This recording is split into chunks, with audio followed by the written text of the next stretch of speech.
भूतले श्रीमते भक्तिवेदान्त स्वामिन्निति नामिने।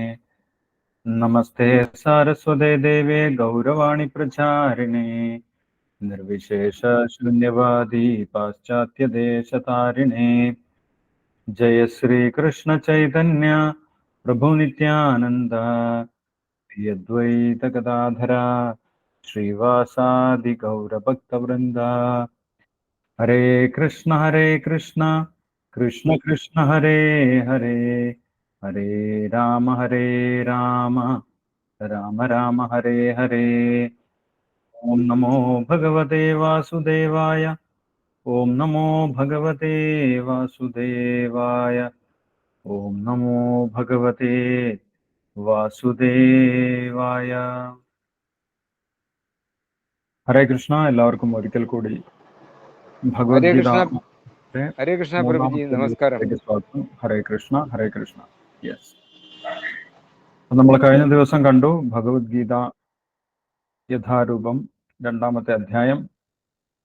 ഇസ്കോൺ സ്ഥാപകാചാര്യൻ കൃഷ്ണകൃപാമൂർത്തി എ.സി. ഭക്തിവേദാന്ത സ്വാമി ശ്രീല പ്രഭുപാദർ വിവർത്തനവും ഭാവാർത്ഥവും നൽകിയിട്ടുള്ള ഭഗവത്ഗീത യഥാരൂപത്തിനെ അടിസ്ഥാനമാക്കിയിട്ടാണ് നമ്മൾ ഈ ഭഗവത്ഗീത ഓവർവ്യൂ ചെയ്യുന്നത്. ഇപ്പം ഭഗവത്ഗീതയിലെ ഓരോ അധ്യായത്തിലെ സാരം മനസ്സിലാക്കാൻ ഉദ്ദേശിച്ചുകൊണ്ടുള്ളതാണ് ഈ ഒരു കോഴ്സ്, ഭഗവത്ഗീത ഓവർവ്യൂ എന്നുള്ള കോഴ്സ്.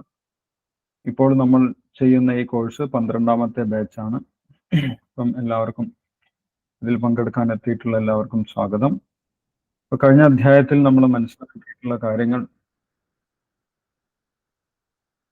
ആദ്യത്തെ ഭാഗത്ത് നമ്മൾ കണ്ടത് അർജുനൻ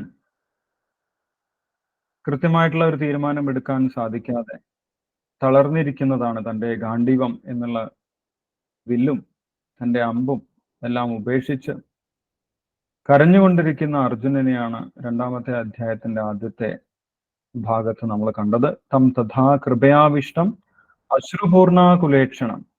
കരഞ്ഞുകൊണ്ടിരിക്കുന്ന വില്ലാളി വീരനായിട്ടുള്ള അർജുനനെ കണ്ട സമയത്ത് ഭഗവാനും ആശ്ചര്യമായി. ഇതുവരെ ഇങ്ങനെ ഒരു ഭാവത്തിൽ അർജുനനെ കണ്ടിട്ടില്ല. അതുകൊണ്ട് ഒരു സുഹൃത്ത് എന്നുള്ള ഭാവത്തിൽ ഭഗവാൻ അർജുനനെ എഴുന്നേറ്റ് യുദ്ധം ചെയ്യാൻ വേണ്ടി പ്രേരിപ്പിക്കുന്നു. ക്ലൈബ്യം ആസ്മഗമ പാർത്ഥാനൈതപദ്യത ക്ഷുദ്രം ഹൃദയ ദൗർബല്യം തെക്തോത്തിഷ്ട പരന്തപ. ഇത് നിനക്ക് ഒട്ടും യോജിച്ചതല്ല, എഴുന്നേറ്റ് യുദ്ധം ചെയ്യൂ എന്ന് പറഞ്ഞ സമയത്ത് അർജുനൻ ചോദിക്കുകയാണ്, ഞാൻ എങ്ങനെയാണ് ഇവരോട് യുദ്ധം ചെയ്യുന്നത്? ഇവര് സാധാരണ വ്യക്തികളല്ല. എൻ്റെ പിതാമഹനും എൻ്റെ ഗുരുക്കന്മാരും എൻ്റെ പിതൃതുല്യരായിട്ടുള്ള ആളുകളും എൻ്റെ സഹോദര തുല്യരായിട്ടുള്ള ആളുകളുമാണ് ഇവിടെ യുദ്ധത്തിന് വന്നിട്ടുള്ളത്. ഗുരുനഹത്വാഹി മഹാനുഭാവാൻ ശ്രേയോ ഭോക്തും ഭക്ഷ്യം അബീഹലോകെ. ഇവരെ എങ്ങനെയാണ് എനിക്ക് കൊല്ലാൻ സാധിക്കുന്നത്? പൂജാർഹാവ് അരിശോധന. ഇവരെല്ലാം പൂജാർഹരായിട്ടുള്ള വ്യക്തികളാണ്.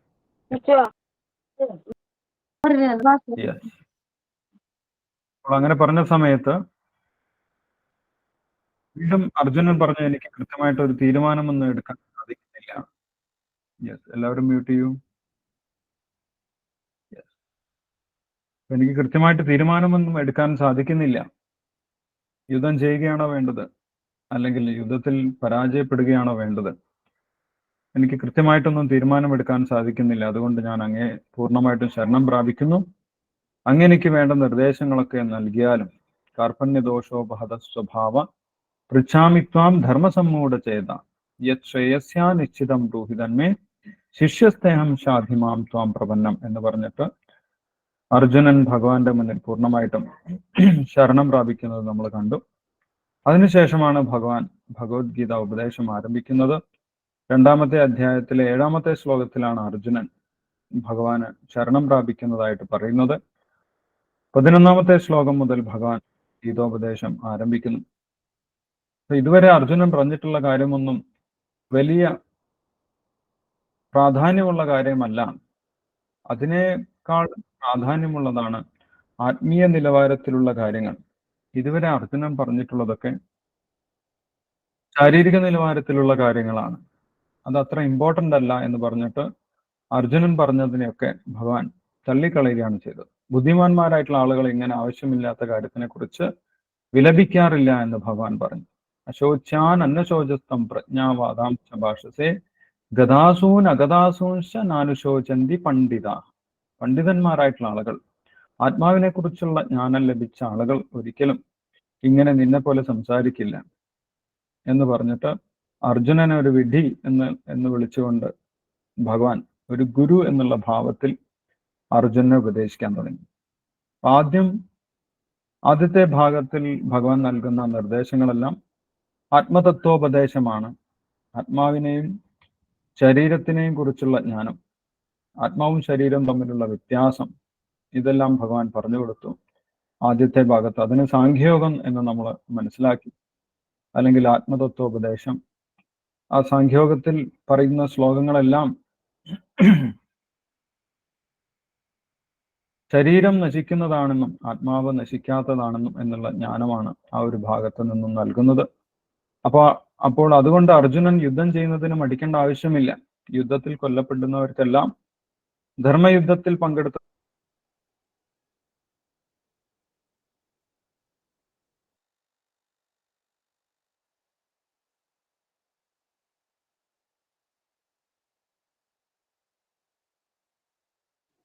കേൾക്കണില്ലേ പ്രഭുജി?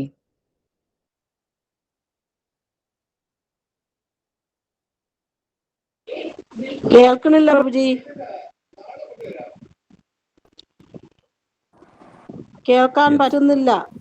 സാമൂഹിക നിലവാരം അനുസരിച്ച് അർജുനൻ ക്ഷത്രിയനാണ്. അപ്പോൾ ക്ഷത്രിയൻ എന്നുള്ള നിലവാരത്തിൽ അർജുനൻ എന്താണ് ചെയ്യേണ്ടത്? യുദ്ധം ചെയ്യുകയാണ് വേണ്ടത്. അധർമ്മത്തിനെതിരെ യുദ്ധം ചെയ്യുന്നത് അർജുനന്റെ ഡ്യൂട്ടിയാണ്. അതുകൊണ്ട് കർമ്മയോഗ പ്രകാരവും അർജുനൻ എന്ത് ചെയ്യണം? അർജുനൻ യുദ്ധം ചെയ്യുക തന്നെയാണ് വേണ്ടത് എന്ന് ഭഗവാൻ പറഞ്ഞു കൊടുത്തു. അതിനുശേഷം അതിനേക്കാൾ ശ്രേഷ്ഠമായിട്ടുള്ള ബുദ്ധിയോഗം ഭഗവാൻ ഉപദേശിച്ചു കൊടുത്തു. പരമാത്മാവിന്റെ നിർദ്ദേശം അനുസരിച്ച് പ്രവർത്തിക്കുന്നതാണ് ബുദ്ധിയോഗം, അല്ലെങ്കിൽ ഭഗവാന്റെ നിർദ്ദേശം അനുസരിച്ച് പ്രവർത്തിക്കുന്നതാണ് ബുദ്ധിയോഗം. ആ ബുദ്ധിയോഗം അനുസരിച്ച് പ്രവർത്തിച്ചു കഴിഞ്ഞാൽ നമ്മുടെ ഇന്ദ്രിയങ്ങളൊക്കെ നിയന്ത്രിതമാകും. കുറച്ചെങ്കിലും നമ്മൾ ബുദ്ധിയോഗത്തിലെ കാര്യങ്ങൾ ചെയ്തു കഴിഞ്ഞാൽ അതിന് വലിയ നേട്ടമുണ്ടാകും എന്നൊക്കെ ഭഗവാൻ പറഞ്ഞു കൊടുത്തിട്ടുണ്ടായിരുന്നു. ബുദ്ധിയോഗത്തിൽ ഉറച്ചു നിന്ന് ജീവിതകാലം മുഴുവൻ നമുക്ക് ബുദ്ധിയോഗത്തിൽ ഉറച്ചു നിന്ന് പ്രവർത്തിക്കാൻ സാധിച്ചാൽ ആ ജീവിതകാലം മുഴുവൻ നമ്മൾക്ക് സമാധാനമായിട്ട് ജീവിക്കാൻ സാധിക്കും. വലിയ വലിയ ദുഃഖങ്ങളൊന്നും നമ്മളെ ബാധിക്കുന്നില്ല. മാത്രമല്ല അവസാന കാലത്ത് നമ്മൾക്ക് പരമപദപ്രാപ്തി, ഭഗവാന്റെ അടുത്തേക്ക് തിരിച്ചു പോകാനും അത് സഹായകരമാകും എന്നാണ് അവസാന ഭാഗത്ത് ഭഗവാൻ പറഞ്ഞിട്ടുള്ളത്. 72ാമത്തെ ശ്ലോകത്തിൽ ഏഷാ ഭ്രാമീ സ്ഥിതി പാർത്ഥ നൈനാം പ്രാപ്യ വിമുഹ്യതി സ്ഥിത്വാസ്യാം അന്ധകാലേബി ബ്രഹ്മനിർവാണം ഋച്ഛതി എന്ന് ഭഗവാൻ പറഞ്ഞിട്ടുണ്ടായിരുന്നു. അവസാന കാലത്ത് നിനക്ക് ഭഗവാന്റെ അടുത്തേക്ക് തിരിച്ചു പോകാനും സാധിക്കും ബുദ്ധിയോഗം അനുസരിച്ച് പ്രവർത്തിക്കുകയാണെങ്കിൽ എന്നും ഭഗവാൻ പറഞ്ഞു. ഇത്രയും കാര്യങ്ങളാണ് നമ്മൾ കഴിഞ്ഞ അധ്യായത്തിൽ മനസ്സിലാക്കിയിട്ടുള്ളത്. അതിൻ്റെ കൂടെ സ്ഥിതപ്രജ്ഞന്റെ ലക്ഷണങ്ങളും ഭഗവാൻ പറഞ്ഞിട്ടുണ്ടായിരുന്നു. ഉദ്യോഗം അനുസരിച്ച് പ്രവർത്തിക്കുന്നവനാണ് സ്ഥിതപ്രജ്ഞൻ. ആ സ്ഥിതപ്രജ്ഞന്റെ ഇന്ദ്രിയങ്ങളെല്ലാം നിയന്ത്രിതമായിരിക്കും. വലിയ വലിയ ദുഃഖങ്ങൾ ഉണ്ടാകുന്ന സമയത്ത് പോലും സ്ഥിതപ്രജ്ഞന് യാതൊരു ഭാവമാറ്റവും വരുന്നില്ല. വലിയ വലിയ ദുഃഖങ്ങളൊന്നും അദ്ദേഹത്തിനെ ബാധിക്കുന്നില്ല എന്നൊക്കെ ഭഗവാൻ സ്ഥിതപ്രജ്ഞന്റെ ലക്ഷണമായിട്ട് പറഞ്ഞിട്ടുണ്ടായിരുന്നു. ഇത്രയും കാര്യങ്ങൾ നമ്മൾ 2ാമത്തെ അധ്യായത്തിൽ നിന്ന് മനസ്സിലാക്കി. ഇതിന്റെ തുടർച്ച തന്നെയാണ് നമ്മൾ ഇന്ന് നോക്കാൻ പോകുന്ന 3ാമത്തെ അധ്യായം, കർമ്മയോഗം.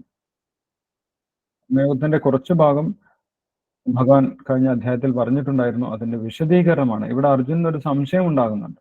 അർജുനൻ വ്യത്യസ്തമായിട്ടുള്ള യോഗങ്ങളെ കുറിച്ച് കേട്ടു. സാഖ്യയോഗം, കർമ്മയോഗം, ബുദ്ധിയോഗവും ഒക്കെ കേട്ടു.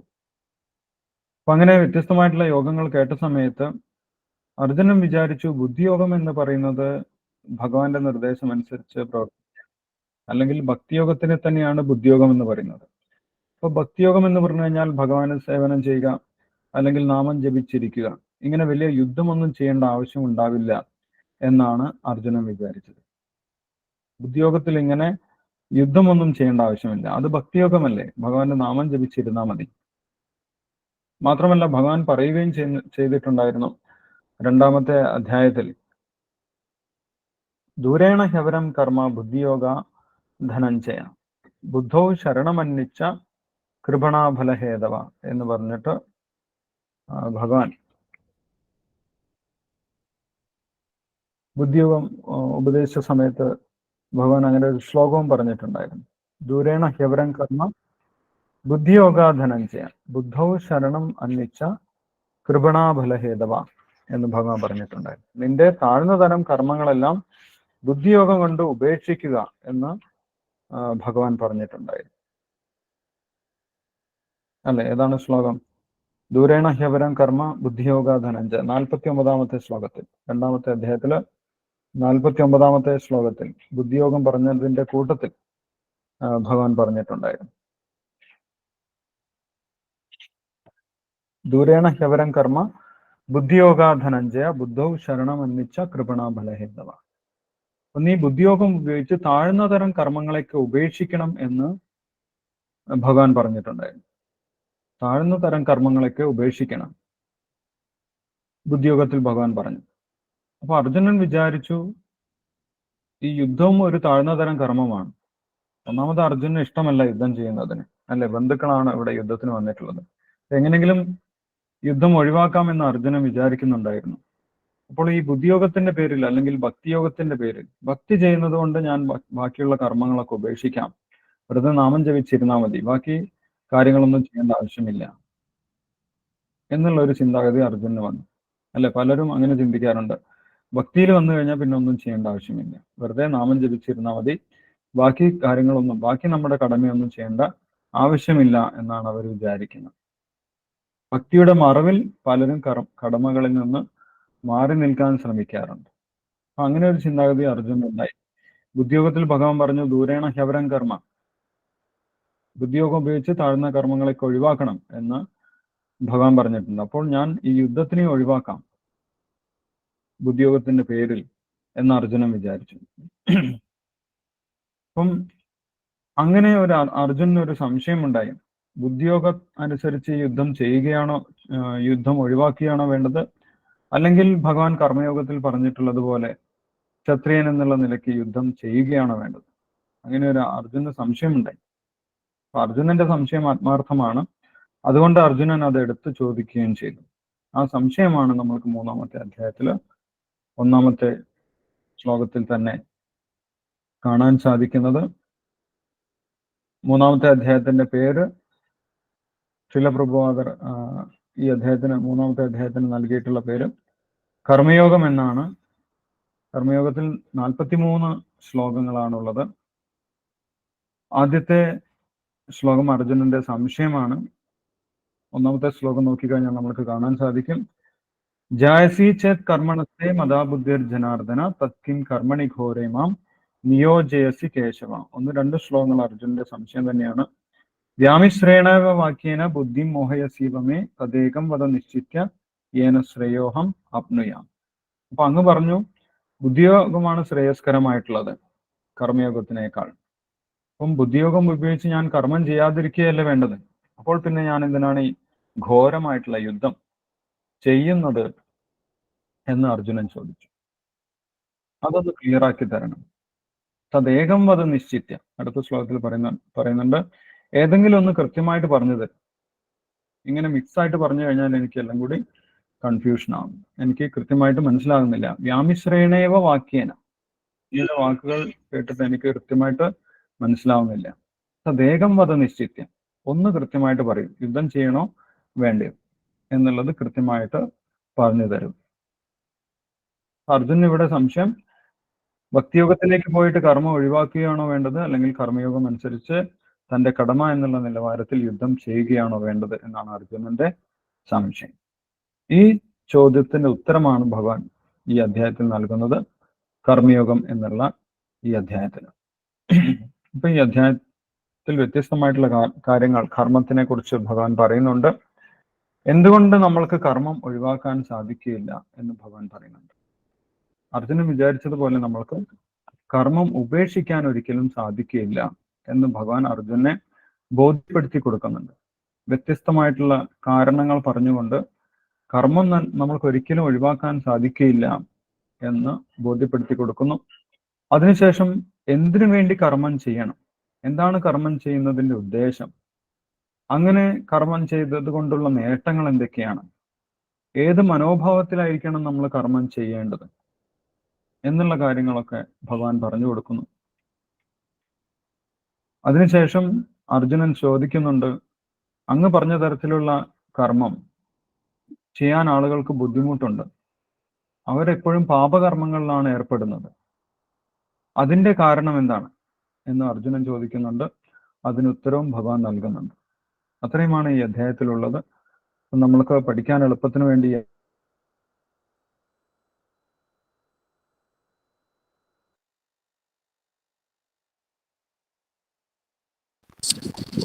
കേൾക്കാൻ പറ്റുന്നില്ല പ്രഭുജി. കേൾക്കുന്നില്ലല്ലോ. കേൾക്കാമോ? ഇപ്പൊ കേൾക്കാമോ? ഹരേ കൃഷ്ണ. ഇപ്പൊ കേൾക്കാം. അപ്പൊ എത്ര ഭാഗമായിട്ട് തിരിക്കാമെന്ന് പറഞ്ഞു ഈ അധ്യായത്തിന്? പ്രഭുജി പറഞ്ഞതൊന്നും കേട്ടില്ല. 43 ഭാഗങ്ങളായി. എത്ര ഭാഗം ആകെ ഭാഗമൊന്നും പറഞ്ഞില്ല പ്രഭുജി. 43 ഭാഗങ്ങളായിട്ട്. അപ്പൊ ഇതുവരെ പറഞ്ഞതൊന്നും കേട്ടില്ലേ? കേട്ടു 43 ശ്ലോകം ഉണ്ടെന്ന് പറഞ്ഞു, അല്ലാതെ ഈ എളുപ്പത്തിന് അധ്യായത്തിന് വേണ്ടി പറയുന്നതൊന്നും കേട്ടില്ല. ഈ അധ്യായത്തിന് നമുക്ക് കഴിഞ്ഞ അധ്യായത്തെ കുറിച്ച് അപ്പൊ 2 പ്രാവശ്യം പറഞ്ഞത്, 1 2 പറഞ്ഞത്. മൂന്നാമത്തെ തുടങ്ങിയില്ലേ പ്രഭുജി? ആ ഡിവിഷനെ പറ്റി പറഞ്ഞില്ല, ശ്ലോക ഡിവിഷനെ പറ്റി പറയുന്നതൊന്നും കേട്ടില്ല പ്രഭുജി. അത് പറയാൻ പോകുന്നത് സാഖ്യയോഗം ഇതാണ് പറഞ്ഞത്. പറയാൻ പോകുന്നത്. അപ്പോൾ ഈ അധ്യായത്തിനെ നമ്മൾക്ക് പഠിക്കാൻ എളുപ്പത്തിന് വേണ്ടി 5 ഭാഗമായിട്ട് തിരിക്കാൻ സാധിക്കും. ഈ അധ്യായത്തിൽ 43 ശ്ലോകങ്ങളാണുള്ളത്. പഠിക്കാൻ എളുപ്പത്തിന് വേണ്ടി നമുക്ക് ഈ അധ്യായത്തിന് 5 ഭാഗമായിട്ട് തിരിക്കാം. ആ ഭാഗങ്ങൾ ഏതൊക്കെയാണെന്ന് പറയാം. അതിനുശേഷം നമ്മൾക്ക് ശ്ലോകം വൈസായിട്ട് നോക്കാം. ഇപ്പൊ ഈ അധ്യായത്തിന്റെ പേര് കർമ്മയോഗം. ഇതില് 1ഉം 2ഉം ശ്ലോകങ്ങൾ, ആദ്യത്തെ 1ഉം 2ഉം ശ്ലോകങ്ങൾ അർജുനന്റെ സംശയങ്ങളാണ്. അർജുനൻ ചോദിക്കുന്നു, ബുദ്ധിയോഗം അനുസരിച്ച് കർമ്മം ഉപേക്ഷിക്കുകയാണോ വേണ്ടത്, കർമ്മയോഗം അനുസരിച്ച് യുദ്ധം ചെയ്യുകയാണോ വേണ്ടത്? ഇതാണ് അർജുനന്റെ സംശയം. ഈ സംശയമാണ് 1-2 ശ്ലോകങ്ങളിൽ വരുന്നത്. ബുദ്ധിയോഗം അനുസരിച്ച് കർമ്മം ഉപേക്ഷിക്കുകയാണോ വേണ്ടത്, കർമ്മയോഗം അനുസരിച്ച് യുദ്ധം ചെയ്യുകയാണോ വേണ്ടത് എന്നാണ് അർജുനന്റെ സംശയം. കാരണം കഴിഞ്ഞ അധ്യായത്തിൽ ഭഗവാൻ കർമ്മയോഗവും ഉപദേശിച്ചിട്ടുണ്ടായിരുന്നു, ബുദ്ധിയോഗവും ഉപദേശിച്ചിട്ടുണ്ടായിരുന്നു. അതിന് മറുപടിയാണ് 3ാമത്തെ ശ്ലോകം മുതൽ ഭഗവാൻ പറയുന്നത്. അതിൽ 2ാമത്തെ ഭാഗം, ആദ്യത്തെ ഭാഗം നമ്മൾ പറഞ്ഞു, ആദ്യത്തെ ഭാഗം 1-2 ശ്ലോകങ്ങൾ അർജുനന്റെ സംശയമാണ്. 2ാമത്തെ ഭാഗം 3 മുതൽ 9 വരെയുള്ള ശ്ലോകങ്ങൾ. 3 മുതൽ 9 വരെയുള്ള ശ്ലോകങ്ങൾ എന്തിനായാണ് നമ്മൾ കർമ്മം ചെയ്യുന്നത്, നമ്മൾ കർമ്മം ചെയ്യുന്നതിന്റെ ഉദ്ദേശം എന്താണ് എന്ന് ഭഗവാൻ പറഞ്ഞു തരുന്നുണ്ട്. 3 മുതൽ 9 വരെയുള്ള ശ്ലോകങ്ങളിൽ നമ്മൾ കർമ്മം ചെയ്യുന്നതിന്റെ ഉദ്ദേശം എന്താണ്, എന്തിനു വേണ്ടിയാണ് കർമ്മം ചെയ്യുന്നത് എന്നുള്ള കാര്യം ഭഗവാൻ പറഞ്ഞു തരുന്നു. 3ാമത്തെ ഭാഗം 10 മുതൽ 16 വരെയുള്ള ശ്ലോകങ്ങൾ. 10 മുതൽ 16 വരെയുള്ള ശ്ലോകങ്ങളിൽ യജ്ഞം ചെയ്യുന്നതിന്റെ നേട്ടങ്ങളെക്കുറിച്ച് ഭഗവാൻ പറഞ്ഞു തരുന്നു. ഒരു വ്യക്തി യജ്ഞം ചെയ്തു കഴിഞ്ഞാൽ ഉണ്ടാകുന്ന നേട്ടങ്ങൾ 3ാമത്തെ ഭാഗത്ത് പറയുന്നു. 10 മുതൽ 16 വരെയുള്ള ശ്ലോകങ്ങൾ യജ്ഞത്തിന്റെ നേട്ടങ്ങൾ. 4ാമത്തെ ഭാഗം 17 മുതൽ 35 വരെയുള്ള ശ്ലോകങ്ങൾ. 17 മുതൽ 35 വരെയുള്ള ശ്ലോകങ്ങൾ യജ്ഞം ചെയ്യുന്നവന്റെ മനോഭാവത്തെക്കുറിച്ചാണ് ഭഗവാൻ പറയുന്നത്. യജ്ഞം ചെയ്യുന്നത് ഏത് മനോഭാവത്തിലായിരിക്കണം എന്ന് 4ാമത്തെ ഭാഗത്തിൽ ഭഗവാൻ പറയും. 17 മുതൽ 35 വരെയുള്ള ശ്ലോകങ്ങളിൽ. ഇതാണ് 4ാമത്തെ ഭാഗം. യജ്ഞം ചെയ്യുന്നവന്റെ മനോഭാവത്തിനെ കുറിച്ചാണ് ഈ ഭാഗത്ത് പറയുന്നത്. 4ാമത്തെ ഭാഗത്ത് പറയുന്നത് 17 മുതൽ 35 വരെയുള്ള ശ്ലോകങ്ങളിൽ. അവസാനത്തെ ഭാഗം 5ാമത്തെ ഭാഗം അർജുനന്റെ ചോദ്യമാണ്. 36 മുതൽ 43 വരെയുള്ള ശ്ലോകങ്ങളിൽ അർജുനന്റെ ചോദ്യവും ഭഗവാന്റെ ഉത്തരവുമാണ്. അർജുനന്റെ ചോദ്യം എന്താണ്? ഒരു വ്യക്തിക്ക് ഇഷ്ടമല്ലെങ്കിൽ പോലും പാപകർമ്മങ്ങൾ ചെയ്യുന്നത് എന്തുകൊണ്ടാണ്? ഇതാണ് അർജുനന്റെ ചോദ്യം. ഒരു വ്യക്തിക്ക് ഇഷ്ടമല്ലെങ്കിൽ പോലും പാപകർമ്മങ്ങൾ ചെയ്യുന്നത് എന്തുകൊണ്ടാണ്? ആ ചോദ്യത്തിന്റെ ഉത്തരമാണ് 43 വരെയുള്ള ശ്ലോകങ്ങൾ. 37 മുതൽ 43 വരെയുള്ള ശ്ലോകങ്ങളിൽ അർജുനന്റെ ഈ ചോദ്യത്തിനുള്ള ഉത്തരമാണ്.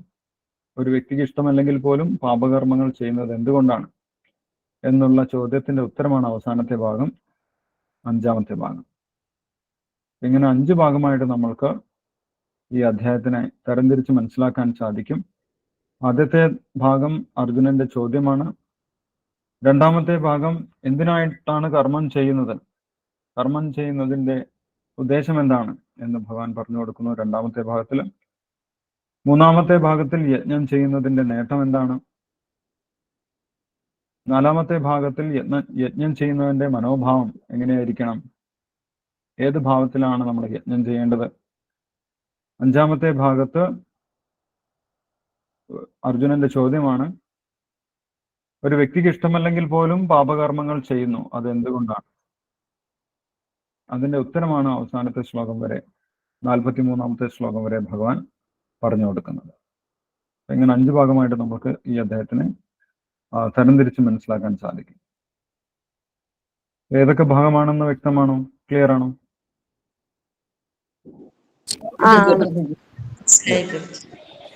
പ്രഭുജി. നമ്മൾക്ക് അർജുനന്റെ ചോദ്യം നോക്കാം. ആദ്യം അർജുനന്റെ സംശയം. യെസ്, നമുക്ക് കുറച്ച് ഡീറ്റെയിൽ ആയിട്ട് നോക്കാം. 1-ാമത്തെ ശ്ലോകത്തിൽ അർജുനൻ ചോദിക്കുന്നു, അർജുന ഉവാച ജായസി ചേത് കർമ്മണസ്ഥേ മദാബുദ്ധിർ ജനാർദ്ദന തത്കിം കർമ്മണി ഘോരേ മാം നിയോജയസി കേശവ. എന്താണ് അർജുനൻ ചോദിക്കുന്നത്? അങ്ങ് പറഞ്ഞു ബുദ്ധിയോഗമാണ് കർമ്മയോഗത്തിനേക്കാൾ ഉയർന്നതെന്ന്. ജായസി ചേത് കർമ്മണസ്ഥേ മദാബുദ്ധിർ ജനാർദ്ദന, ബുദ്ധിയോഗമാണ് കർമ്മയോഗത്തെക്കാൾ ഉയർന്നതെന്ന് ഭഗവാൻ പറഞ്ഞു. പിന്നെ എന്തിനാണ് വീണ്ടും എന്നോട് യുദ്ധം ചെയ്യാൻ പറയുന്നത് എന്നാണ് അർജുനൻ ചോദിക്കുന്നത്. തത്കിം കർമ്മണി ഘോരേമ നിയോജയസി കേശവ, ഞാൻ ബുദ്ധിയോഗം സ്വീകരിച്ചിരുന്നോളാം. ബുദ്ധിയോഗം എന്ന് പറഞ്ഞു കഴിഞ്ഞാൽ ഭക്തിയോഗമാണ്. അപ്പൊ അർജുനൻ വിചാരിച്ചു ഭക്തിയോഗത്തിൽ അധികം കർമ്മമൊന്നും ചെയ്യാനില്ല. ഭക്തിയോഗം എന്ന് പറഞ്ഞു കഴിഞ്ഞാൽ ഭഗവാന്റെ നാമം ജപിച്ചിരിക്കാം, ആ നാമജപത്തിന്റെ പേരിൽ ബാക്കി കർമ്മങ്ങളൊക്കെ ഒഴിവാക്കാം എന്ന് അർജുനൻ ബുദ്ധിയോഗത്തിനെ കുറിച്ച് തെറ്റിദ്ധരിച്ചു. ഭക്തിയോഗത്തിൽ അധികം കർമ്മമൊന്നുമില്ല എന്നാണ് അർജുനൻ വിചാരിച്ചത്. അപ്പൊ ഭക്തിയോഗത്തിന്റെ പേരിൽ ഈ യുദ്ധം, ഈ കർമ്മം അങ്ങോട്ട് ഒഴിവാക്കാമെന്ന് അർജുനൻ വിചാരിച്ചു. ഇതിൽ ഏതെങ്കിലും ഒന്ന് വ്യക്തമായിട്ട് പറഞ്ഞു തരണമെന്ന് അർജുനൻ അടുത്ത ശ്ലോകത്തിൽ ചോദിക്കുന്നു. 2-ാമത്തെ ശ്ലോകത്തിൽ അർജുനൻ പറയുന്നു, വ്യാമിശ്രേണേവ വാക്യേന ബുദ്ധി മോഹയ സീവമേ. അങ്ങ് വ്യത്യസ്തമായിട്ടുള്ള യോഗങ്ങൾ പറഞ്ഞു തന്നതുകൊണ്ട് എനിക്കിപ്പം അത്ര ക്ലിയർ അല്ല കാര്യങ്ങൾ. വ്യാമിശ്രേണേവ വാക്യേന, അതുകൊണ്ട് അങ്ങ് വ്യക്തമായിട്ട് ഒരു കാര്യം തന്നെ പറഞ്ഞു തരണം എന്ന് അർജുനൻ എടുത്തു ചോദിക്കുന്നു. തദേകം വധ നിശ്ചിത്യ, അങ്ങ് ഒരേ ഒരു കാര്യം എടുത്തു പറയുന്നു. തദേകം വധ നിശ്ചിത്യ ഏന ശ്രേയോഹം ആപ്നിയാം, എനിക്ക് ശ്രേയസ്കരമായത് എന്താണ് എന്ന് മാത്രം ഭഗവാൻ പറഞ്ഞു തന്നാൽ മതി എന്നാണ് അർജുനൻ പറയുന്നത്. അപ്പം ഇതിന്റെ മറുപടിയായിട്ട് അർജുനന്റെ തെറ്റിദ്ധാരണകൾ, ഭക്തിയോഗത്തിനെ കുറിച്ചുള്ള തെറ്റിദ്ധാരണകൾ അല്ലെങ്കിൽ കർമ്മം ചെയ്യുന്നതിനെ കുറിച്ചുള്ള തെറ്റിദ്ധാരണകൾ മാറ്റുന്നതിന് വേണ്ടി, ഇത് യഥാർത്ഥത്തിൽ അർജുനന് സംശയമുണ്ടായിട്ട് ചോദിച്ചതല്ല, നമ്മൾക്ക് വേണ്ടി ചോദിച്ചതാണ്. ഇത് നമ്മുടെ മനോഭാവമാണ് ഇങ്ങനെയൊക്കെ വരുന്നത്, അല്ലെ? ഭക്തിയിലേക്ക് പ്രവേശിക്കുമ്പോൾ നമുക്ക് ഒരുപാട് സംശയങ്ങളുണ്ടാകും. ഭക്തിയോഗത്തിനെ കുറിച്ച് ഒരുപാട് സംശയങ്ങളുണ്ടാകും. ഭക്തിയോഗത്തിൽ കർമ്മങ്ങളൊന്നുമില്ല, അല്ലെങ്കിൽ കർമ്മം ഒഴിവാക്കാൻ വേണ്ടിയിട്ടാണ് ഒരു വ്യക്തി ഭക്തിയോഗം സ്വീകരിക്കുന്നത് എന്നൊക്കെ നമ്മൾ വിചാരിച്ചേക്കാം. അങ്ങനെയുള്ള ധാരണകളൊക്കെ മാറ്റി തരുന്നുണ്ട് ഭഗവാൻ. അതുകൊണ്ട് ആദ്യത്തെ ഭാഗത്തിൽ 3 മുതൽ 9 വരെയുള്ള ശ്ലോകങ്ങളിൽ ഭഗവാൻ എന്തുകൊണ്ട് നമ്മൾ കർമ്മം ചെയ്യണം, എന്തുകൊണ്ട് നമ്മൾക്ക് കർമ്മത്തെ ഉപേക്ഷിക്കാൻ സാധിക്കുകയില്ല എന്ന് കാര്യകാരണ സഹിതം ഭഗവാൻ വിശദീകരിക്കുന്നുണ്ട്. അതിൽ എല്ലാ ശ്ലോകങ്ങളും നമ്മൾ ഡിസ്കസ് ചെയ്യുന്നില്ല, അതിനുള്ള സമയമുണ്ടാവില്ല. ഇതില് നാലാമത്തെ ശ്ലോകം നമ്മൾ നോക്കിക്കഴിഞ്ഞാൽ അവിടെ ഭഗവാൻ പറയുന്നുണ്ട്, കർമ്മം ചെയ്യാതെ ഒരു വ്യക്തിക്ക് ഒരിക്കലും പൂർണ്ണതയിലേക്ക് എത്താൻ സാധിക്കുകയില്ല എന്ന് പറയുന്നു. കർമ്മങ്ങളെല്ലാം ഉപേക്ഷിച്ചുകൊണ്ട് ഒരു വ്യക്തിക്ക് പൂർണ്ണതയിലേക്ക് എത്താൻ സാധിക്കുകയില്ല. അല്ലെ, ഒരു വ്യക്തിയുടെ പൂർണ്ണത എന്ന് പറഞ്ഞു കഴിഞ്ഞാൽ എന്താണ്? ഭഗവാനിലേക്ക് എത്തിച്ചേരുക അല്ലെങ്കിൽ മോക്ഷപ്രാപ്തി എന്നുള്ളതാണ് പൂർണ്ണത. ആ പൂർണ്ണതയിലേക്ക് എത്തണമെങ്കിൽ അതിനനുസരിച്ചിട്ടുള്ള കർമ്മങ്ങൾ നമ്മൾ ചെയ്യേണ്ടതുണ്ട്. അപ്പോൾ കർമ്മം ഉപേക്ഷിച്ചാൽ നമ്മൾക്ക് ഒരിക്കലും പൂർണ്ണതയിൽ എത്താൻ സാധിക്കില്ല. ഒരു സന്യാസിക്ക് പോലും അദ്ദേഹത്തിൻ്റെതായിട്ടുള്ള കർമ്മങ്ങൾ ചെയ്യേണ്ടതുണ്ട് എന്ന് ഭഗവാൻ പറയും. സന്യാസി എന്ന് പറഞ്ഞു കഴിഞ്ഞാൽ ഭൗതികമായിട്ടുള്ള കർമ്മങ്ങളൊക്കെ ഉപേക്ഷിച്ച വ്യക്തിയാണ്. പക്ഷെ അദ്ദേഹത്തിനും കൂടുതൽ ഉത്തരവാദിത്തങ്ങളുണ്ട്. ഒരു സന്യാസിക്ക് പോലും അദ്ദേഹത്തിന്റെ നിലവാരത്തിലുള്ള കർമ്മങ്ങൾ ചെയ്യേണ്ടതുണ്ട് എന്ന് ഭഗവാൻ ഇവിടെ നാലാമത്തെ ശ്ലോകത്തിൽ പറയുന്നു. എന്ന കർമ്മണാമനാരംഭ നൈഷ്കർമ്മ്യം പുരുഷോഷ്ണുതേ നച്ച സന്യസനാദേവ സിദ്ധിം സമതി ഗച്ഛതി. നൈഷ്കർമ്മ്യം കൊണ്ട് നമ്മൾക്ക് ഒരിക്കലും സിദ്ധി നേടാൻ സാധിക്കില്ല, അല്ലെങ്കിൽ ജീവിതത്തിൽ പൂർണ്ണത നേടാൻ സാധിക്കില്ല എന്ന് ഭഗവാൻ പറയും. വെറുതെ ഇരുന്നു കഴിഞ്ഞാൽ നമ്മൾക്ക് ഒരിക്കലും ജീവിതത്തിൽ പരിപൂർണ അവസ്ഥയിൽ അല്ലെങ്കിൽ മോക്ഷപ്രാപ്തിയിലേക്ക് എത്താൻ സാധിക്കില്ല എന്ന് പറയും. ഒരു സന്യാസിക്ക് പോലും അദ്ദേഹത്തിൻ്റെതായിട്ടുള്ള കർമ്മങ്ങളുണ്ട് എന്നാണ് ഇവിടെ പറയുന്നത്. നച്ച സന്യസനാദേവ സിദ്ധിം സമതി ഗച്ഛതി. സന്യാസം കൊണ്ട് മാത്രം ഒരാൾ പൂർണ്ണത നേടുന്നില്ല എന്ന് പറയും. സന്യാസി എന്ന് പറഞ്ഞു കഴിഞ്ഞാൽ കർമ്മമൊന്നും ചെയ്യാതിരിക്കുന്ന വ്യക്തിയല്ല, അദ്ദേഹത്തിന് സന്യാസി എന്നുള്ള നിലവാരത്തിലുള്ള കർമ്മങ്ങൾ ചെയ്യാനുണ്ട്. അങ്ങനെയാണെങ്കിൽ മാത്രമേ അദ്ദേഹത്തിൽ സന്യാസത്തിൽ വിജയിക്കാൻ സാധിക്കുകയുള്ളൂ. അപ്പൊ കർമ്മം ചെയ്യേണ്ടതിന്റെ അനിവാര്യതയാണ് ഭഗവാൻ ഇവിടെ പറയുന്നത്. കർമ്മം ചെയ്യാതിരുന്നാൽ ആർക്കും ഒരിക്കലും ജീവിതത്തിന്റെ വിജയത്തിലേക്ക് എത്തിച്ചേരാൻ സാധിക്കുകയില്ല എന്ന് ഭഗവാൻ പറഞ്ഞു. മറ്റൊരു കാര്യം ഭഗവാൻ പറയുന്നത്, കർമ്മം ചെയ്യേണ്ടതിന്റെ അത്യാവശ്യത്തിനെ കുറിച്ച് ഭഗവാൻ പറയുന്ന മറ്റൊരു പോയിന്റ് എന്താണെന്ന് വെച്ച് കഴിഞ്ഞാൽ, ജീവാത്മാവിന്റെ സ്വഭാവം, നമ്മുടെ സ്വഭാവം കർമ്മം ചെയ്യുക എന്നുള്ളതാണ്. ജീവാത്മാവ് ഒരിക്കലും കർമ്മം ചെയ്യാതിരിക്കുന്നില്ല. ശരീരം കർമ്മം ചെയ്യാതിരിക്കുന്ന സമയത്ത് പോലും, അല്ലെങ്കിൽ നമ്മൾ വിശ്രമിക്കുന്ന സമയത്ത് പോലും ജീവാത്മാവ് എന്ത് ചെയ്യുന്നുണ്ട്? പ്രവർത്തിച്ചു കൊണ്ടേയിരിക്കുന്നുണ്ട്. ജീവാത്മാവ് ഒരിക്കലും പ്രവർത്തനം നിർത്തുന്നില്ല. പ്രവർത്തനരഹിതനായിട്ടിരിക്കുന്നത് ജീവാത്മാവിന്റെ സ്വഭാവമല്ല എന്നിവിടെ ഭഗവാൻ പറഞ്ഞു കൊടുക്കുന്നു. അല്ലെ, നമ്മൾ ഉറങ്ങുമ്പോൾ പോലും വ്യത്യസ്തമായിട്ടുള്ള കർമ്മങ്ങൾ ഈ ശരീരത്തിൽ നടക്കുന്നുണ്ട്. നമ്മൾ സ്വപ്നം കാണുന്നുണ്ട്, ശരീരത്തിൽ വ്യത്യസ്തമായിട്ടുള്ള പ്രവർത്തനങ്ങളൊക്കെ നടക്കുന്നുണ്ട്, നമ്മൾ അറിയാതെയാണെങ്കിൽ പോലും.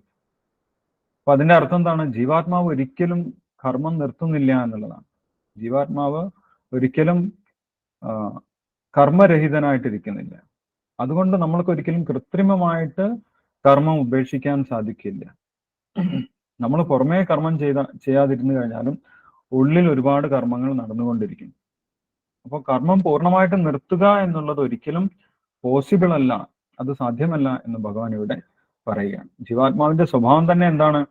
കർമ്മം ചെയ്തുകൊണ്ടേയിരിക്കുക എന്നുള്ളതാണ്. കർമ്മം കൃത്രിമമായിട്ട് നമുക്ക് ഉപേക്ഷിക്കാൻ സാധിക്കുകയില്ല എന്ന് ഭഗവാൻ പറയുന്നു. മാത്രമല്ല മറ്റൊരു കാര്യം, കർമ്മം ചെയ്യേണ്ടതിന്റെ അത്യാവശ്യത്തിനെ കുറിച്ച് മറ്റൊരു പോയിന്റ് ഭഗവാൻ പറയുന്നത് 8ാമത്തെ ശ്ലോകത്തിൽ ഭഗവാൻ പറയുന്നു, നിയതം കുരു കർമ്മത്വം കർമ്മജ്യായോ ഹി അകർമ്മണ ശരീരയാത്രാപിച്ചതേ ന പ്രസിദ്ധേത് അകർമ്മണ. നമ്മൾക്ക് ഈ ശരീരം നിലനിർത്തണമെങ്കിൽ പോലും നമ്മൾ എന്ത് ചെയ്യണം? കർമ്മം ചെയ്യണം. അല്ലെ, ഒരു ജീവിക്കും വെറുതെ ഇരുന്നു കഴിഞ്ഞാൽ ശരീരം നിലനിർത്താനുള്ള ആഹാരം കിട്ടുക പോലുമില്ല. ഓരോ ജീവിക്കും അതിൻ്റെതായിട്ടുള്ള പ്രവർത്തനങ്ങൾ ചെയ്യേണ്ടത്. അല്ലെ, നമ്മൾ പറയാറുണ്ട്, കാട്ടിലെ രാജാവാണ് സിംഹം എന്ന് വിചാരിച്ച് ഏതെങ്കിലും ഒരു ജീവി സിംഹത്തിന്റെ വായിലേക്ക് വന്ന് ഭക്ഷണമായിട്ട് കൊടുക്കുന്നുണ്ടോ? ഇല്ല. ആ സിംഹമാണെങ്കിൽ പോലും അതിന് ഇര പിടിക്കണമെങ്കിൽ അതിന് കർമ്മം ചെയ്യണം. അതിന് ഒരുപാട് ഇരകളുടെ പുറകെ ഓടി അതിനെ പിടിക്കണം, അതിനുവേണ്ടി പരിശ്രമിക്കണം. അപ്പോൾ മാത്രമേ അതിന് ആ ഇര കിട്ടുന്നുള്ളൂ. ഏതൊരു ജീവിക്കാണെങ്കിലും അതിന്റെ ശരീരം നിലനിർത്തണമെങ്കിൽ പോലും കർമ്മം ചെയ്യണം. കർമ്മം ചെയ്യാണ്ടിരുന്നു കഴിഞ്ഞാൽ ആ ശരീരം നിലനിർത്താൻ പോലും നമ്മൾക്ക് സാധിക്കില്ല എന്ന് പ്രാക്ടിക്കലായിട്ടുള്ളൊരു കാര്യം ഭഗവാൻ പറഞ്ഞു കൊടുത്തു. 8ാമത്തെ ശ്ലോകത്തിൽ നമുക്ക് കാണാൻ സാധിക്കും, ശരീരയാത്രാഭിജതേ ന പ്രസിദ്ധേത് അകർമ്മണ. അകർമ്മത്തിൽ ഇരിക്കുകയാണെങ്കിൽ നമ്മൾക്ക് ശരീരം നിലനിർത്താൻ പോലും സാധിക്കില്ല എന്നാണ് ഭഗവാൻ പറയുന്നത്. അപ്പോൾ വ്യത്യസ്ത കാരണങ്ങൾ കൊണ്ട് കർമ്മം ഉപേക്ഷിക്കുന്നത് സാധ്യമല്ല എന്നുള്ള കാര്യം ഭഗവാൻ അർജുനെ ബോധ്യപ്പെടുത്തി കൊടുത്തു. അല്ലേ? ആ വ്യത്യസ്ത കാര്യങ്ങൾ എന്തൊക്കെയാണെന്ന് മനസ്സിലായോ? എന്തുകൊണ്ട് നമ്മൾക്ക് കർമ്മം ഉപേക്ഷിക്കാൻ സാധിക്കില്ല എന്നാണ് ഭഗവാൻ പറഞ്ഞത്? ജീവിതം പൂർണ്ണമാകുകയില്ല, അല്ലെങ്കിൽ ജീവിത ലക്ഷ്യം പൂർണ്ണമാകുകയില്ല, മോക്ഷപ്രാപ്തിക്ക് സാധിക്കില്ല. അതൊന്നാമത്തെ കാര്യം. രണ്ടാമത്തെ കാര്യം, കർമ്മം നമ്മൾ ഉറങ്ങുന്ന സമയത്ത് പോലും അല്ലെങ്കിൽ എപ്പോഴും കർമ്മങ്ങൾ ചെയ്തുകൊണ്ടാണ് ഇരിക്കുന്നത്. ഉള്ളിൽ ജീവാത്മാ കർമ്മം ചെയ്തുകൊണ്ടാണ് ഇരിക്കുന്നത്, ശരീരം കൊണ്ട് കർമ്മം ചെയ്തില്ലെങ്കിൽ പോലും. മൂന്നാമത്തേതാണ്, സന്യാസിയാണെങ്കിൽ പോലും കർമ്മത്തെ കംപ്ലീറ്റ് ത്യജിക്കാൻ പറ്റുകയില്ല. അതായത് എല്ലാ ജീവികൾക്കും അവരവരുടെ എക്സിസ്റ്റൻസിന് വേണ്ടിയിട്ട് കർമ്മം ചെയ്തേ പറ്റുള്ളൂ. അവസാനത്തെ പോയിന്റ്, ശരീരം നിലനിർത്താൻ വേണ്ടി. ശരീരം നിലനിർത്തണമെങ്കിൽ പോലും നമ്മൾ എന്ത് ചെയ്യണം? കർമ്മം ചെയ്യണം. ഇപ്പൊ 3 കാര്യങ്ങൾ ഭഗവാൻ പറഞ്ഞു കൊടുത്തു, അല്ലെ? ഒന്ന്, നമ്മുടെ ജീവിതത്തിന്റെ ലക്ഷ്യം നേടണമെങ്കിൽ, ജീവിത വിജയത്തിലേക്ക് എത്തണമെങ്കിൽ, മോക്ഷപ്രാപ്തിയിലേക്ക് എത്തണമെങ്കിൽ നമ്മൾ അതിനനുസരിച്ചിട്ടുള്ള കർമ്മങ്ങൾ ചെയ്യണം. രണ്ടാമത്തേത്, ജീവാത്മാവിന്റെ സ്വഭാവം കർമ്മം ചെയ്തുകൊണ്ടിരിക്കുക എന്നുള്ളതാണ്. പ്രവർത്തിച്ചുകൊണ്ടിരിക്കുക എന്നുള്ളത് ജീവാത്മാവിന്റെ സ്വഭാവമാണ്. അതുകൊണ്ട് നമുക്ക് കൃത്രിമമായിട്ട് കർമ്മം ഉപേക്ഷിക്കാൻ സാധിക്കുകയില്ല. മൂന്നാമത്തേത്, ശരീരം നിലനിർത്തണമെങ്കിൽ പോലും എല്ലാവരും കർമ്മം ചെയ്തേ മതിയാവും. എല്ലാ ജീവികളും കർമ്മം ചെയ്താലേ അവർക്ക് ശരീരം നിലനിർത്താൻ പോലും സാധിക്കുകയുള്ളൂ. അതുകൊണ്ട് അർജുന, കർമ്മം ഉപേക്ഷിക്കുക എന്നുള്ള കൺസെപ്റ്റ് നീ പൂർണ്ണമായിട്ടും ഉപേക്ഷിച്ചേക്കുക എന്നാണ് ഭഗവാൻ പറയുന്നത്. കർമ്മം ഒഴിവാക്കിക്കൊണ്ട് നിനക്ക് നിലനിൽക്കാൻ പോലും സാധിക്കില്ല. അപ്പൊ കർമ്മം ഒഴിവാക്കാൻ ഭഗവാൻ ഒരിക്കലും നിർദ്ദേശിച്ചിട്ടില്ല എന്നാണ് ഇവിടെ ഭഗവാൻ പറയുന്നത്. പക്ഷെ നമ്മൾ അറിഞ്ഞിരിക്കണം, നമ്മൾ ചെയ്യുന്ന കർമ്മം എവിടെയാണ് സമർപ്പിക്കേണ്ടത്, എന്തിനു വേണ്ടിയിട്ടാണ് ഞാൻ കർമ്മം ചെയ്യേണ്ടത്, ആർക്ക് വേണ്ടിയിട്ടാണ് ഞാൻ കർമ്മം ചെയ്യേണ്ടത്. ഇത് അറിഞ്ഞിട്ട് വേണം നമ്മൾ പ്രവർത്തിക്കാൻ. അത് ഭഗവാൻ അടുത്ത ശ്ലോകത്തിൽ, 9ാമത്തെ ശ്ലോകത്തിൽ പറഞ്ഞു കൊടുക്കുന്നുണ്ട്. ആർക്ക് വേണ്ടി കർമ്മം ചെയ്യണം, അല്ലെങ്കിൽ എന്തിനു വേണ്ടി കർമ്മം ചെയ്യണം എന്നുള്ള കാര്യം 9ാമത്തെ ശ്ലോകം നോക്കിക്കഴിഞ്ഞാൽ നമുക്ക് മനസ്സിലാക്കാൻ സാധിക്കും. ഭഗവാൻ പറയുന്നു, യജ്ഞാർത്ഥാത് കർമ്മണോ അന്യത്ര ലോകോയം കർമ്മബന്ധന തദർത്ഥം കർമ്മ കൗന്ദേയ മുക്തസംഗ സമാചര. യജ്ഞത്തിനായിട്ട് വേണം നമ്മൾ കർമ്മങ്ങൾ ചെയ്യാൻ. യജ്ഞത്തിന് വേണ്ടിയിട്ടാണ് നമ്മൾ കർമ്മം ചെയ്യേണ്ടത്. യജ്ഞാർത്ഥാത് കർമ്മണോ അന്യത്ര, അതിന് വിപരീതമായിട്ടുള്ള കർമ്മങ്ങൾ, യജ്ഞത്തിന് വിപരീതമായിട്ടുള്ള എല്ലാ കർമ്മങ്ങളും എന്ത് ചെയ്യുന്നു?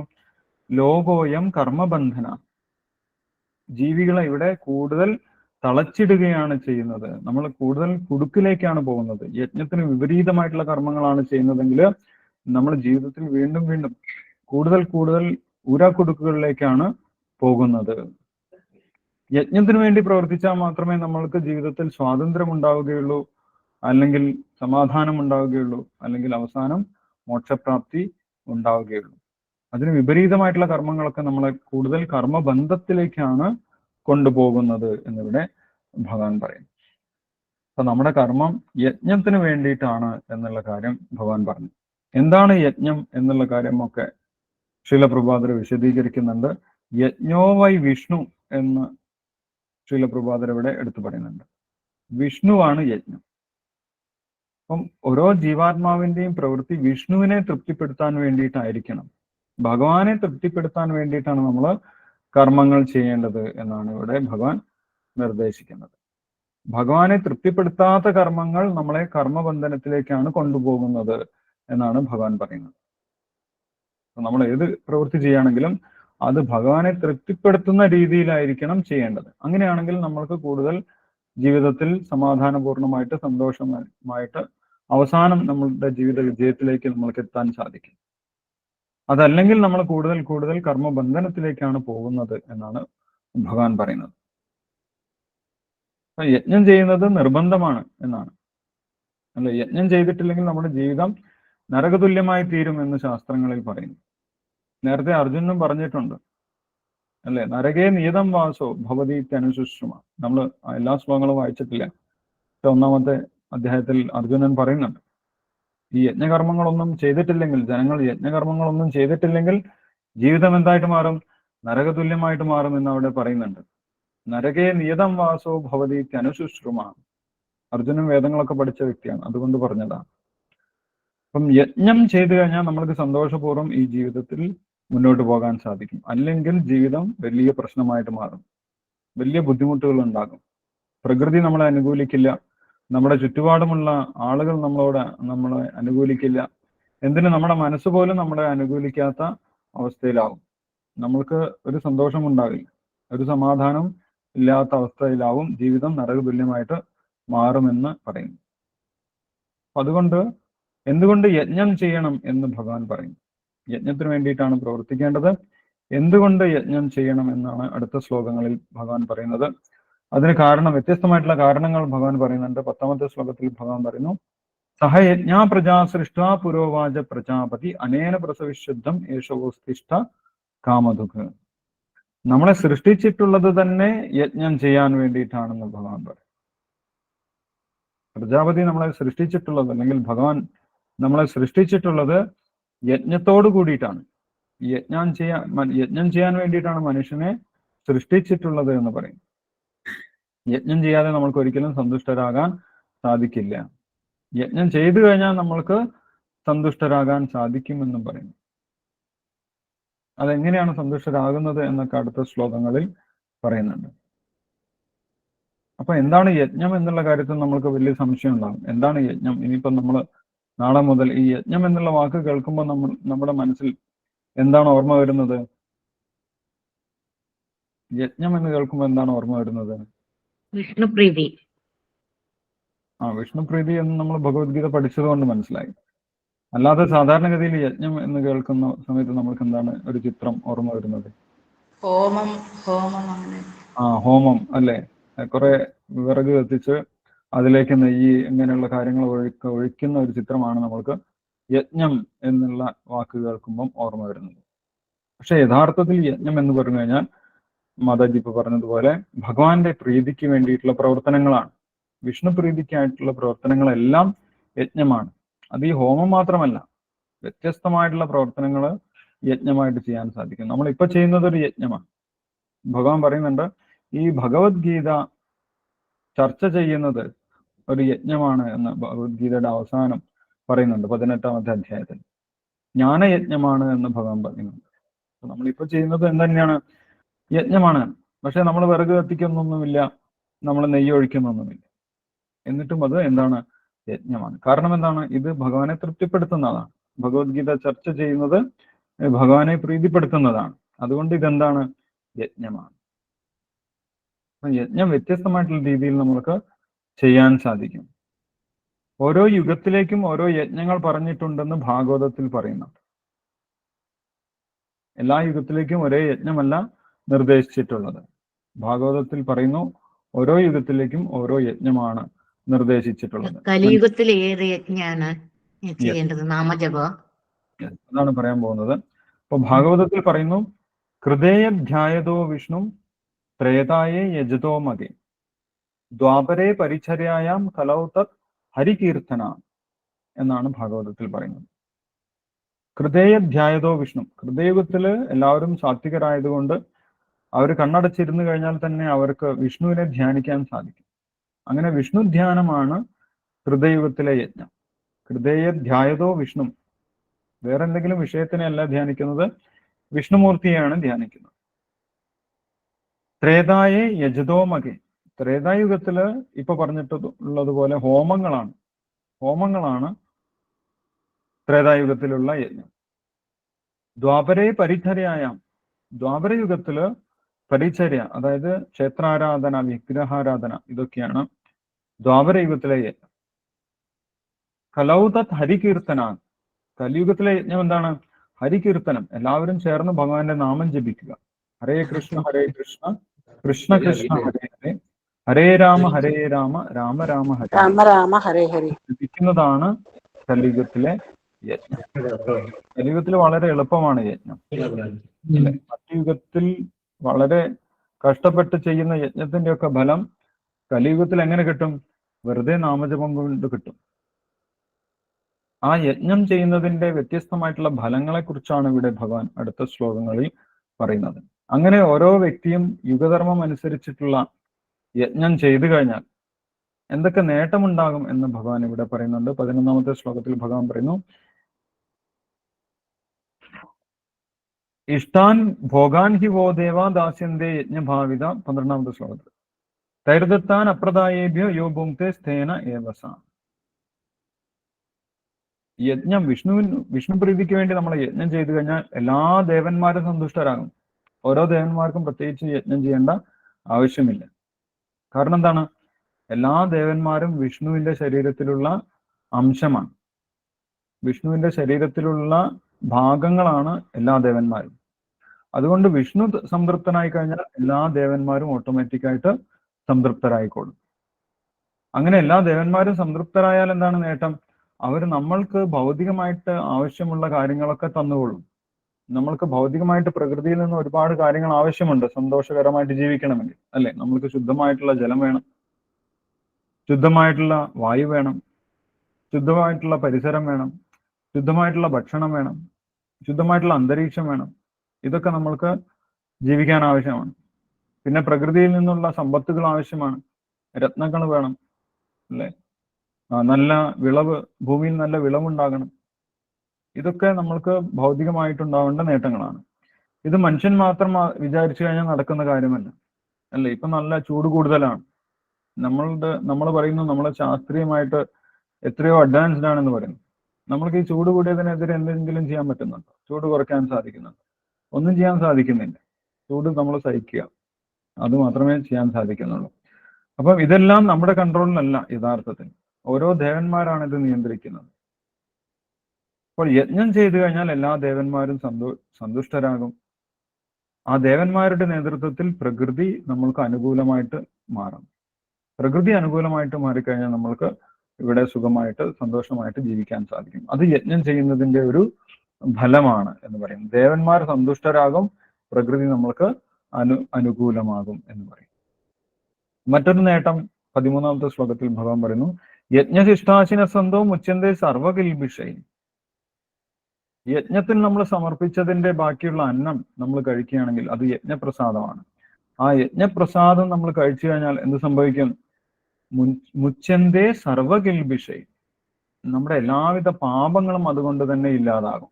മുൻ ജന്മങ്ങളിലൊക്കെ അല്ലെങ്കിൽ ഈ ജന്മത്തിൽ നമ്മൾ അറിഞ്ഞോ അറിയാതെയോ ഒക്കെ ചെയ്തു പോയിട്ടുള്ള ഒരുപാട് തെറ്റുകൾ, മിസ്റ്റേക്സ്, പാപകർമ്മങ്ങൾ, അതിന്റെ ഫലം നമ്മൾ അനുഭവിക്കേണ്ട ആവശ്യമില്ല. എങ്ങനെയാണെങ്കിൽ നമ്മൾ യജ്ഞശിഷ്ടം ഭുജിക്കുകയാണെങ്കിൽ, ഭഗവാന് സമർപ്പിച്ചതിന് ശേഷമുള്ള പ്രസാദം, യജ്ഞപ്രസാദം നമ്മൾ കഴിക്കുകയാണെങ്കിൽ, അത് ദിവസം നമ്മൾ കഴിക്കുകയാണെങ്കിൽ പിന്നെ നമ്മുടെ പാപഫലങ്ങൾ ബാധിക്കുന്നില്ല.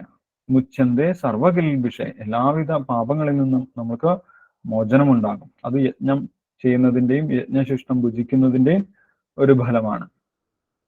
ഇനി മറ്റൊരു കാര്യം ഭഗവാൻ പറയുന്നു, നമ്മൾ യജ്ഞം ചെയ്യുകയാണെങ്കിൽ, ജനങ്ങളൊക്കെ യജ്ഞം ചെയ്യുകയാണെങ്കിൽ സമയാസമയത്ത് മഴ പെയ്യും എന്നാണ് പറയുന്നത്. കാലം തെറ്റിയുള്ള മഴയുണ്ടാവില്ല, കാലാവസ്ഥാ വ്യതിയാനങ്ങൾ ഉണ്ടാവുന്നില്ല. കാലാവസ്ഥയൊക്കെ കൃത്യമായിട്ട് പ്രവർത്തിക്കും, മനുഷ്യന് അനുകൂലമായിട്ട് പ്രവർത്തിക്കും. അങ്ങനെ കാലാവസ്ഥ അനുകൂലമായി കഴിഞ്ഞാൽ എന്ത് സംഭവിക്കും? അന്നമുണ്ടാകും. ഭൂമിയിൽ ആവശ്യത്തിന് അന്നമുണ്ടാകും. അന്നാദ് ഭവന്തി ഭൂതാനി പർജന്യാദ് അന്നസംഭവ എന്ന് ഭഗവാൻ 14ാമത്തെ ശ്ലോകത്തിൽ പറയുന്നു. അന്നം കഴിച്ചിട്ടാണ് നമ്മളൊക്കെ ജീവിക്കുന്നത്, അല്ലെ? നമ്മൾ എത്ര അഡ്വാൻസ്ഡ് ആണെങ്കിലും ഏത് നൂറ്റാണ്ടിലാണെങ്കിലും അന്നമാണ് നമ്മൾ കഴിക്കുന്നത്. എല്ലാ ജീവജാലങ്ങളും നിലനിൽക്കുന്നത് അന്നത്താലാണ് എന്ന് ഭഗവാൻ ഇവിടെ നേരത്തെ പറയുന്നു. അത് നമ്മൾക്ക് മാറ്റാൻ പറ്റില്ല. നമുക്ക് സന്തോഷമായിട്ട് ജീവിക്കണമെങ്കിൽ ആവശ്യത്തിന് അന്നമുണ്ടായിരിക്കണം, അല്ലെങ്കിൽ ഭക്ഷണം ഉണ്ടായിരിക്കണം, അല്ലേ? നമ്മൾ ഏത് കമ്പ്യൂട്ടർ സോഫ്റ്റ്വെയർ ഉപയോഗിച്ച് പ്രവർത്തിപ്പിച്ചു കഴിഞ്ഞാൽ അവസാനം കഴിക്കുന്നത് എന്താണ്? ഭക്ഷണം തന്നെയാണ്. അതിൽ മാറ്റമൊന്നുമില്ല. ആ ഭക്ഷണം ഉണ്ടാകണമെങ്കിൽ എന്ത് വേണം? കാലാവസ്ഥ അനുകൂലമായിരിക്കണം, സമയാസമയത്തിനുള്ള ക്രമമായിട്ടുള്ള മഴ പെയ്യണം. കാലം തെറ്റിയിട്ടുള്ള മഴ പെയ്തു കഴിഞ്ഞാൽ അന്നമൊക്കെ നശിച്ചു പോയി, കൃഷിയൊക്കെ നശിച്ചു പോകും. അതുകൊണ്ട് കാലാനുസൃതമായിട്ടുള്ള മഴ തന്നെ പെയ്യണം. അങ്ങനെ കാലാനുസൃതമായിട്ടുള്ള മഴ പെയ്യണമെങ്കിൽ, കാലാവസ്ഥ വ്യതിയാനം ഇല്ലാതിരിക്കണമെങ്കിൽ യജ്ഞം ചെയ്യണമെന്നാണ് പറയുന്നത്. യജ്ഞാത് ഭവതി പർജന്യോ യജ്ഞ കർമ്മസമുദ്ഭവ. യജ്ഞം ചെയ്യാൻ തുടങ്ങിക്കഴിഞ്ഞാൽ പ്രകൃതി അനുകൂലമാകും, കാലാനുസൃതമായിട്ടുള്ള മഴയുണ്ടാകും, ആവശ്യത്തിന് അന്നമുണ്ടാകും. അങ്ങനെ സന്തോഷകരമായിട്ട് എല്ലാ ജീവജാലങ്ങൾക്കും സന്തോഷമുണ്ടാകും എന്ന് പറയും. അപ്പൊ ആവശ്യത്തിന് അന്നമുണ്ടാകണമെങ്കിലും യജ്ഞം അനുഷ്ഠിക്കേണ്ടതാണ്. ജനങ്ങളെ യജ്ഞത്തിൽ നിന്ന് മുഖം തിരിക്കുന്നതോടുകൂടിയാണ് കാലാവസ്ഥയൊക്കെ വിപരീതമായിട്ട് മാറുന്നത്.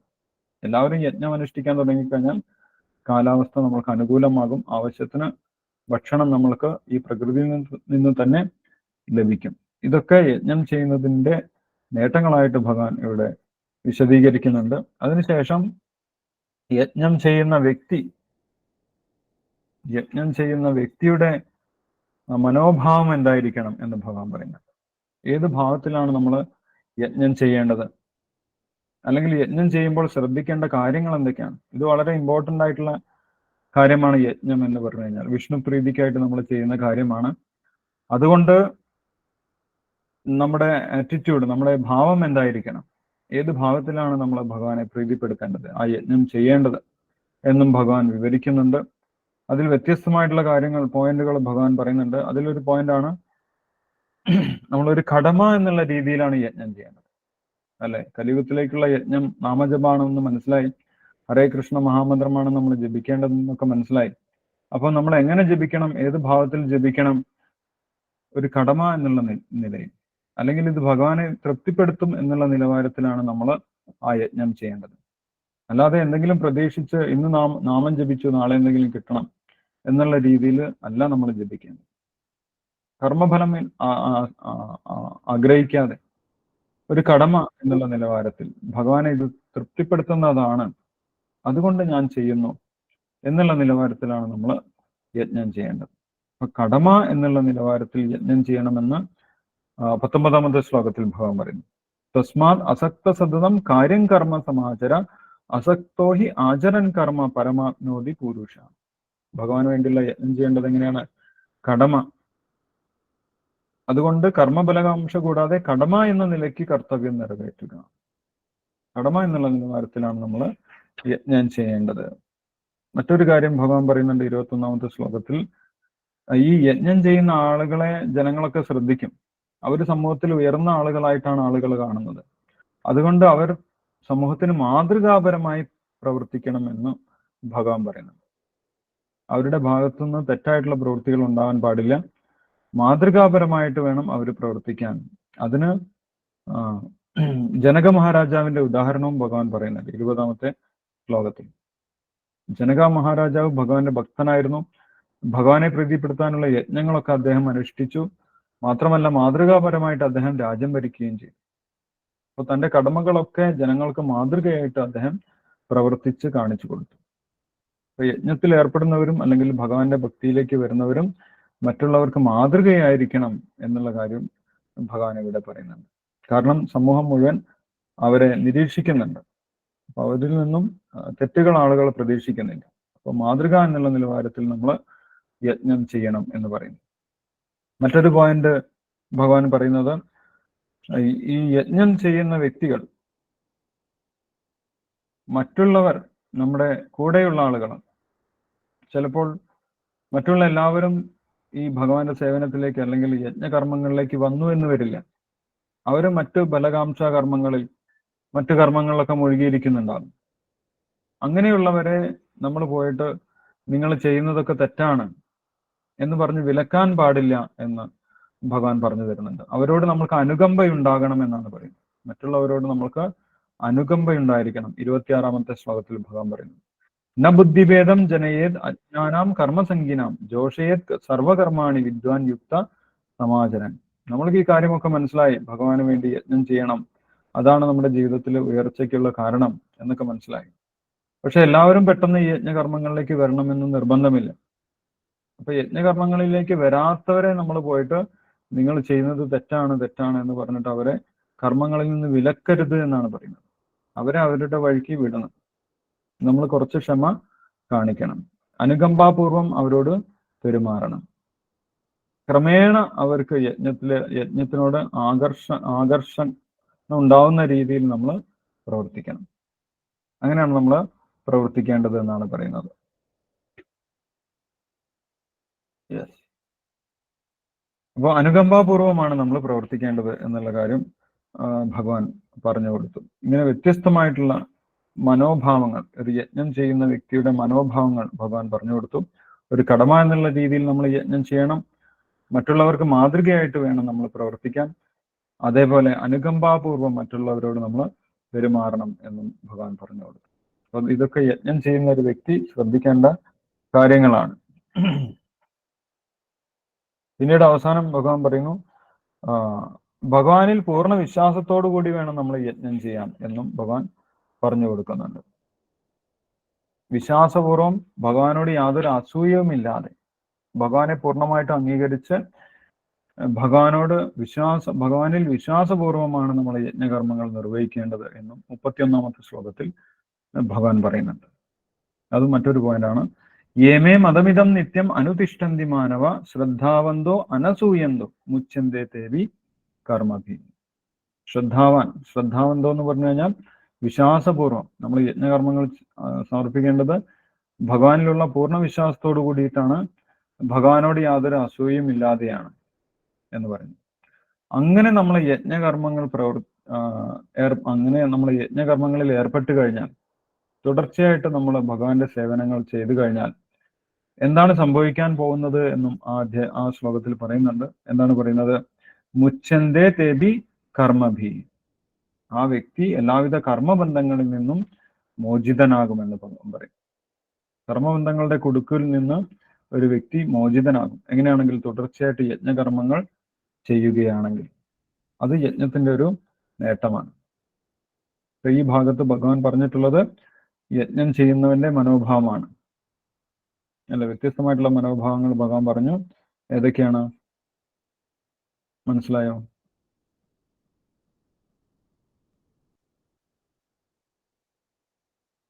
യജ്ഞം ചെയ്യുമ്പോൾ ശ്രദ്ധിക്കേണ്ട കാര്യങ്ങൾ എന്തൊക്കെയാണ് ഭഗവാൻ പറഞ്ഞത്? കർമ്മഫലം ആഗ്രഹിക്കാതെ കടമയായി ചെയ്യണം.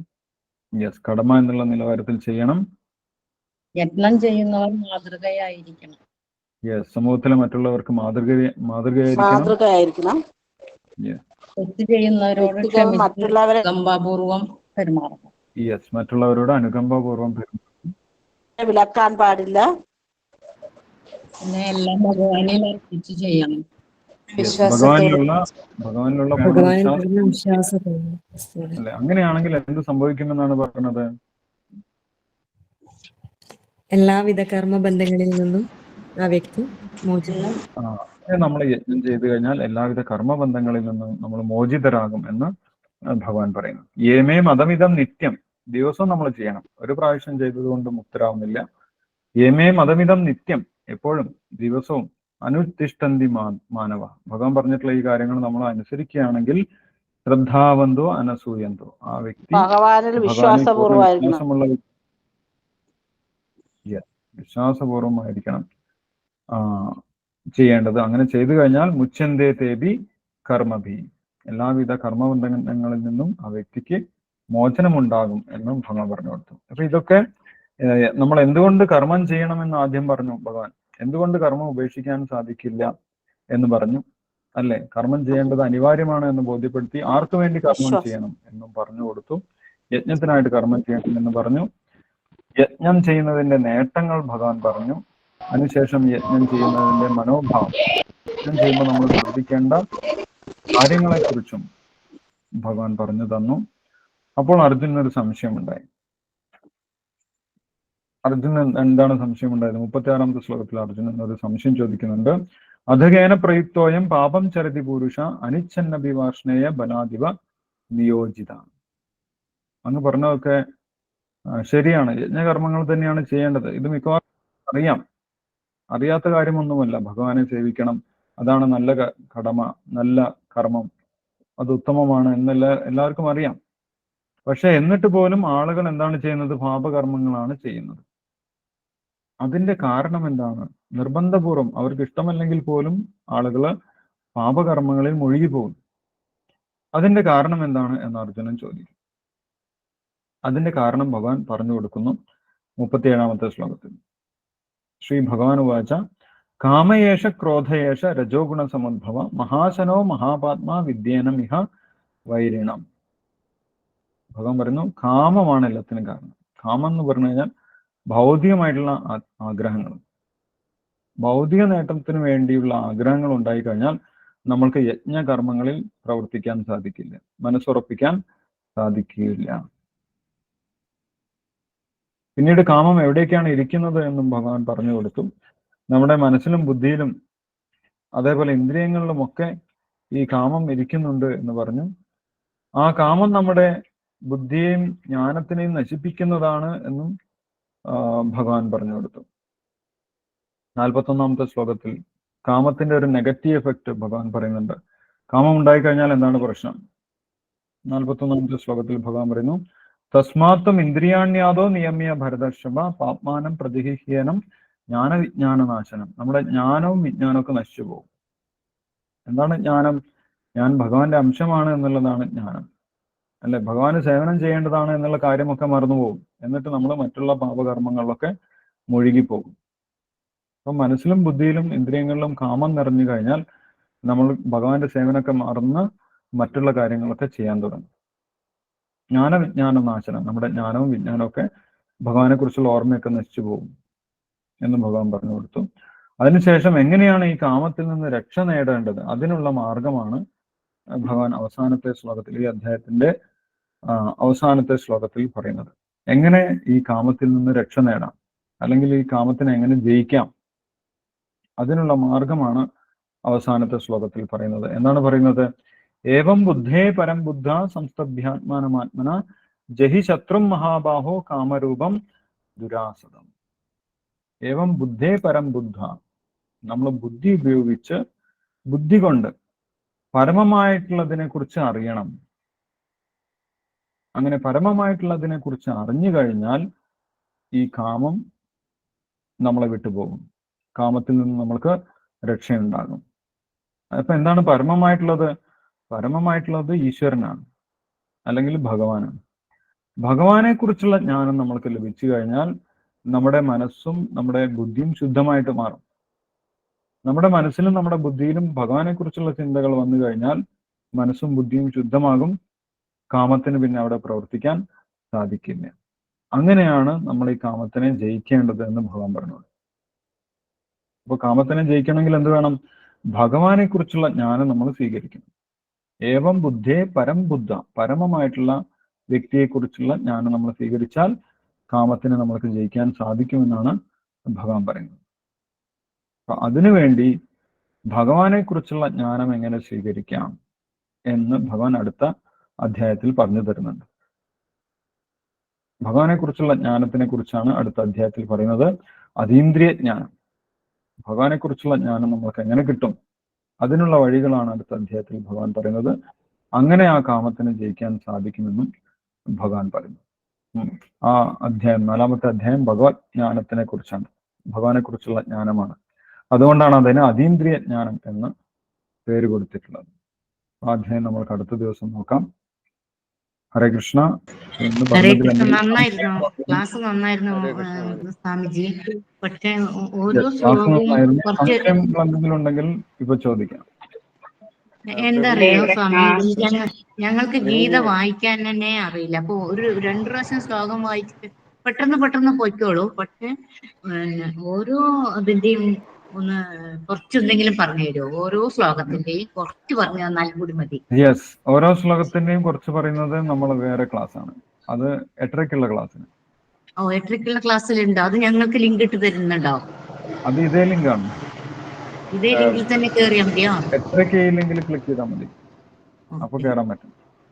ഈ ക്ലാസ്സിൽ അങ്ങനെ ഓരോ ശ്ലോകം പറയാൻ സാധിക്കില്ല, കാരണം 1 മണിക്കൂർ കൊണ്ട് എങ്ങനെയാണ് എന്താ അറിയോ, ഞങ്ങൾക്ക് മനസ്സിലാവുന്നുണ്ട്, ഞങ്ങളിത് പഠിച്ചു പോയത് തന്നെയാണ്. പക്ഷെ ഞങ്ങൾക്ക് ഒന്നും കൂടി വ്യക്തമാക്കാമായിരുന്നു പറഞ്ഞേ ഓരോ ശ്ലോകവും. യെസ്, ഓരോ ശ്ലോകം ഒന്നുകൂടി വ്യക്തമാക്കുന്ന ക്ലാസ്സാണ് 8:30-ക്കുള്ളത്.